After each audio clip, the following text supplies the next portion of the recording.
be taken on board.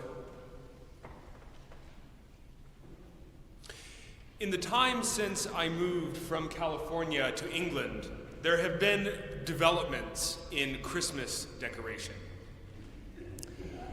I don't remember the last time I saw houses decorated for Christmas.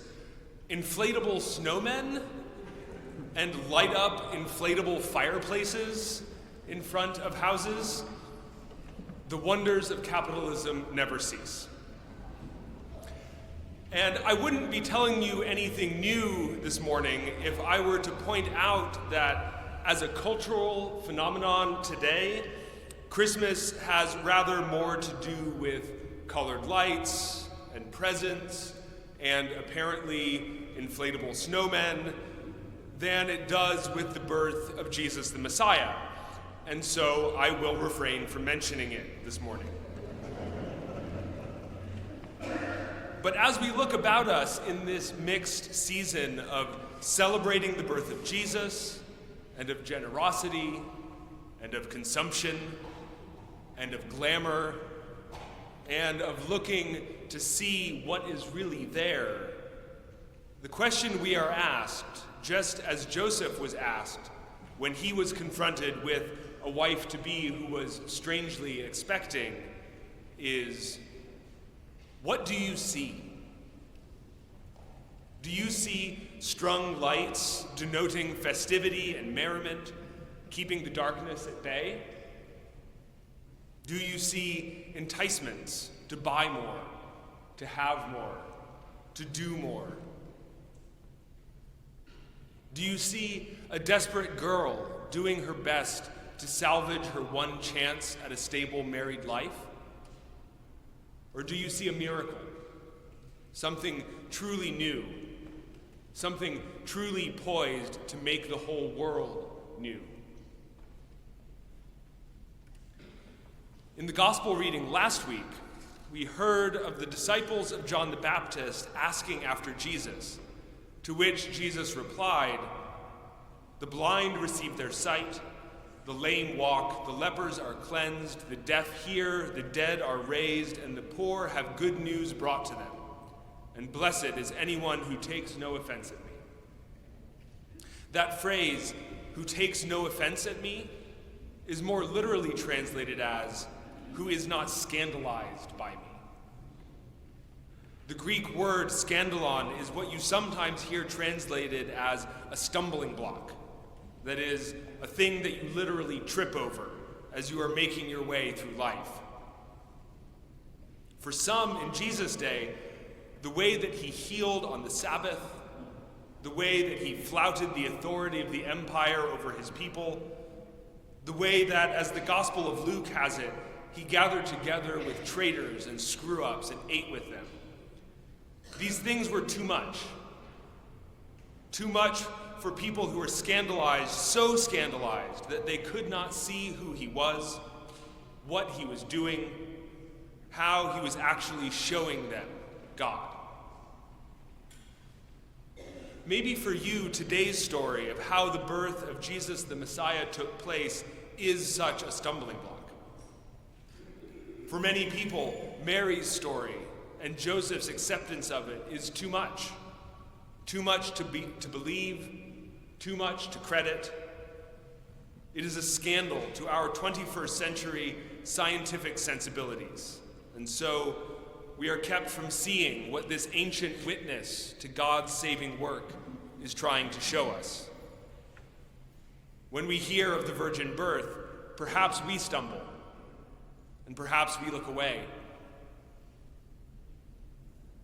But for what it's worth, the story of Jesus' birth was a stumbling block for Joseph himself.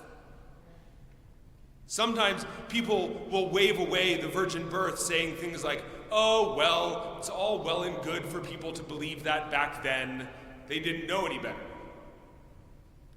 But I can guarantee you that even 2,000 years ago, before scientific medicine, before the invention of the microscope, people knew where babies come from. When Mary, calmly, I am sure, with the full confidence that she showed in the face of the angel Gabriel when he invited her to become the mother of Jesus, the Son of God, when she told Joseph that she was pregnant from the Holy Spirit, we find that he was no more likely to believe her than we would be if our partner or our spouse or a friend were to say today that they were suddenly expecting, and the father is not who you think. For us, the stumbling block is one of science. We, as modern people, know better. We know the biology. But for Joseph, the stumbling block is one of theology. He, as a devout Jew, knew that wedding Mary or sending her away would bring unbearable shame on one or the other of them. Whatever else would have happened, turning Mary away could well have meant the end of Mary's life, more or less.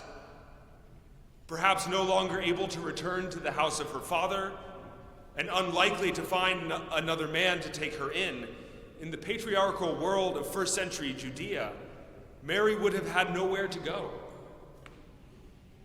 Scandalized by the enormity of the story in which he found himself enmeshed, Joseph could not see what God was doing, only what the social consequences would be.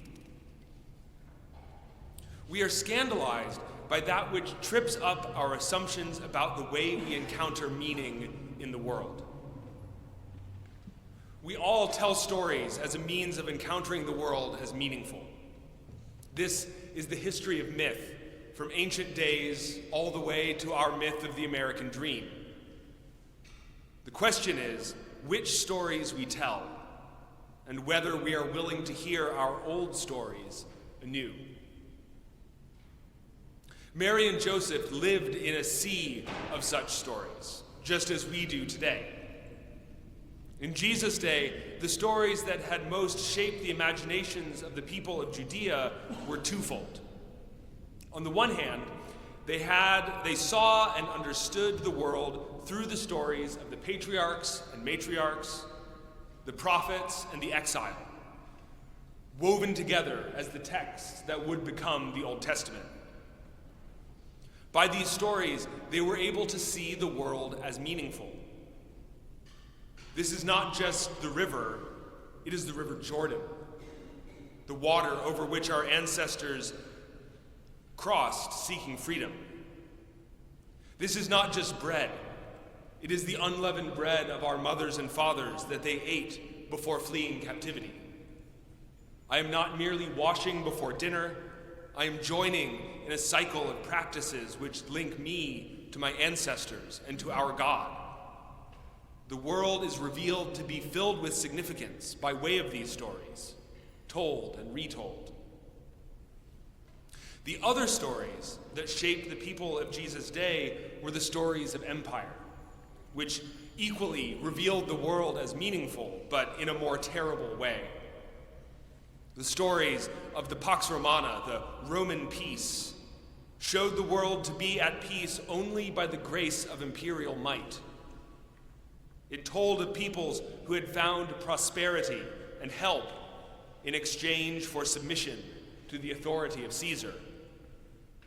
The coins of the empire are real value, according to this story, and that is not just a man, that is a Roman soldier, an instrument of the empire's power.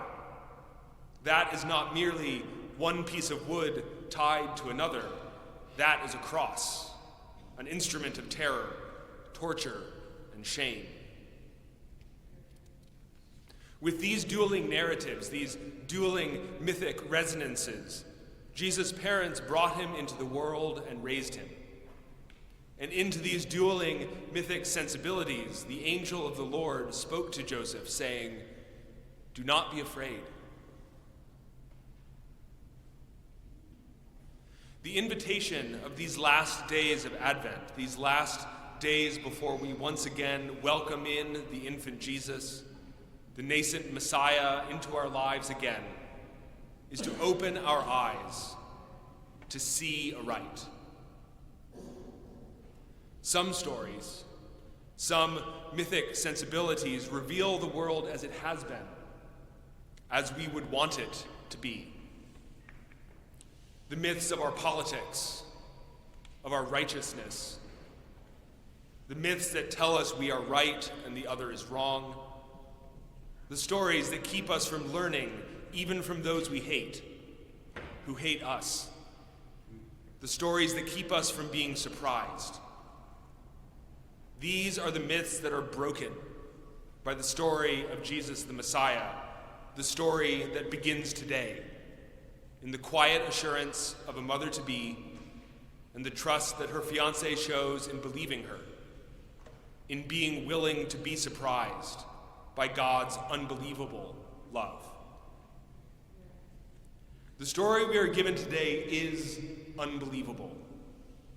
It is incredible. It always has been, and it always will be.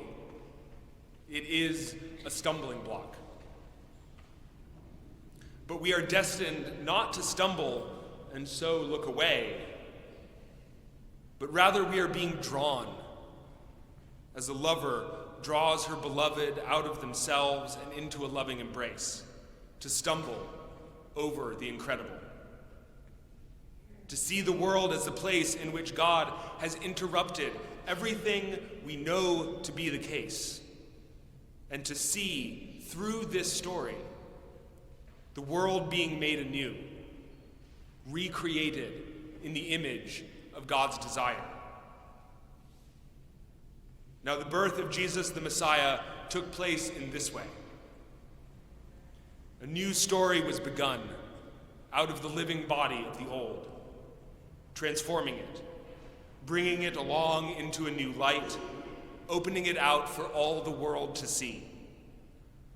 The old story is not ended, but rather yet further glorified by this new chapter, this new promise of God with us, Emmanuel.